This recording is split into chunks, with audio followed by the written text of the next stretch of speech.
Então, pessoal, eu fiz um curso da Universidade de Sydney que se chamava a respeito de psiquiatria positiva. Eu estranhei, cara, porque psiquiatria positiva, o que é que pode não ter de positivo na psiquiatria, né? E aí depois quando a gente começa a perceber que o movimento do que eles chamam de psiquiatria positiva ou psicologia positiva é o movimento de reconhecer na pessoa aquilo que não está doente, mas aquilo que positivamente ela é. Né? Então, por exemplo, na psicologia o pessoal estudava muito transtornos, sei lá, afetivos, distimia, ciclotimia. Então, por quê? Porque sempre as pessoas chegam dentro do consultório dizendo alguma dor e algum sofrimento. E você acabava tendo um tipo de psicologia negativa. Ah, eu sei que você está numa melancolia, eu sei que você tem um trauma, eu sei que você está com distúrbio da sua libido dentro de uma perspectiva psicodinâmica. Né? Mas e o que é normal na pessoa? O que é normal nela? É o que é positivo. Então, por exemplo, tem um pessoal que faz uns estudos a respeito de mindfulness. E mindfulness é uma técnica herdada do budismo e das mais diversas escolas de meditação muito atreladas ao budismo. Só que eles perceberam assim, e se a pessoa não for monge e estiver praticando mindfulness, que é o momento de estar presente? E essas linhas de pesquisa em cima do mindfulness ajudaram os indivíduos a conhecer como funciona a mente não doente.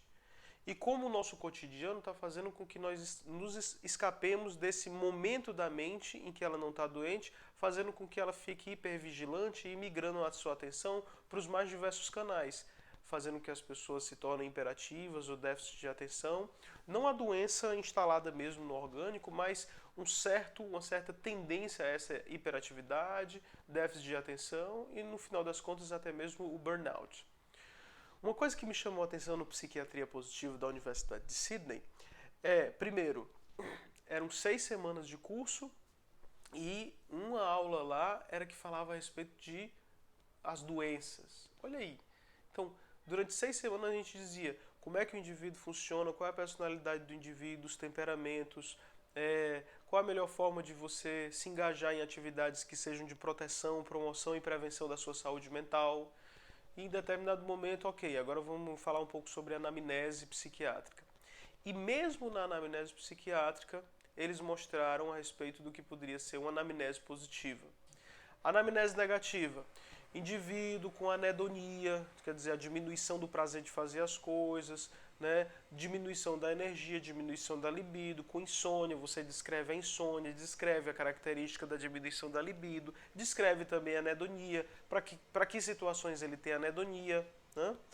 E já tem tendência a suicídio, planejamento, já tentou isso, já tentou aquilo. O que é que você vê nessa anamnese? Você vê um conjunto de dados negativos a respeito do enfrentamento dele na realidade, né? O mesmo indivíduo, eles mostraram um exemplo de uma anamnese positiva. Quer dizer, ele tem um planejamento suicida, contudo, ele tem os seus fortes, os seus esteios, que é o filho, a filha que ele ama. Ele deixou as atividades que protegiam ele da melancolia. Ele participava de um grupo de igreja, mas na anamnese positiva, a igreja é importante de ser colocada na anamnese, porque você tem que construir como se fosse o ecomapa da pessoa e mostrando quais os mais diversos pontos que podem ser o suporte social daquele indivíduo. Então, em vez de você simplesmente dizer que ele tem planejamento suicida, você diz, ele tem planejamento suicida, e ele se afastou dos mais diversos esteios. Nesse esteio, por exemplo, na comunidade de amigos que ele participava, ele sempre ia, uma vez por semana, visitar um grande amigo dele, fazer, por exemplo, o terço dos homens. Né? Por que ele se afastou desse amigo? Qual a importância desse amigo dentro da vida dele?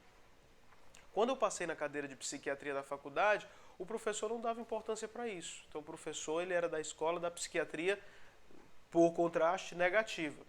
Mas a psiquiatria positiva, ela dá importância para isso. E isso parece até mesmo óbvio.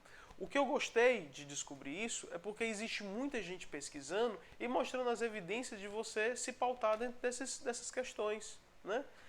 E eu acho que essa linha é uma linha que a gente deve fazer proliferar, divulgar, compartilhar e sobre ela falar muito mais e trazer esse conhecimento para você.